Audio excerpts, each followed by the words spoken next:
Once upon a time, in a dusty corner of a bustling city, sat a beggar named Aaron.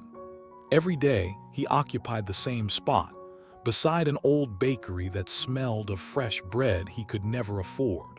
His clothes were torn, his hair unkempt, and his eyes, though tired, still carried a strange spark.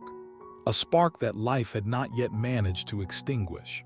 People passed him without a glance. Some threw a few coins, most ignored him completely. He would whisper "thank you" and return to staring at the ground. His world was small, confined to that cold pavement and the sound of footsteps rushing by. One morning, as the city awakened, Aaron noticed something strange. A man in a fine suit stopped right in front of him. But unlike others, this man didn't drop a coin. He simply looked down and said, "Why are you begging?" Aaron frowned. "Because I have nothing," he answered. The man tilted his head. "Nothing? You have eyes that can see, legs that can walk, a voice that speaks. You have everything except belief." Those words struck him harder than hunger ever could. The man smiled, placed a small mirror in Aaron's hand, and walked away. That night, Aaron couldn't sleep. He stared at his reflection in that little mirror, the reflection of someone who had given up long ago. He asked himself for the first time, what if he's right? What if I'm not poor, I'm just thinking poor? The next morning, something shifted. He stood up, brushed the dust off his clothes, and walked away from his begging spot.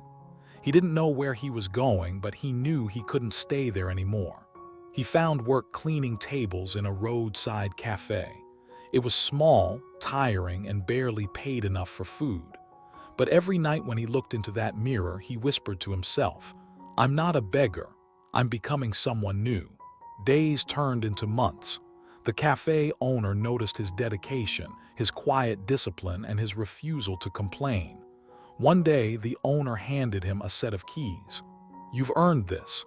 Take care of the place when I'm gone," he said. Years later, Aaron owned that cafe. The same people who once walked past him now stopped by for his coffee and his warm smile.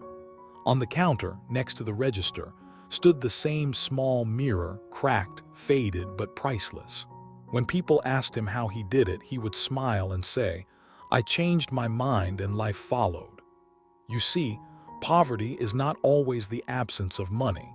Sometimes it's the absence of belief that you can rise, can change, can become more.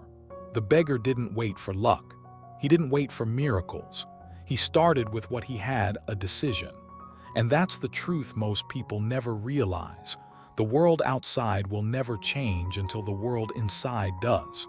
Because when your mindset shifts from "I can't" to "I will," the universe quietly rearranges itself to meet you halfway.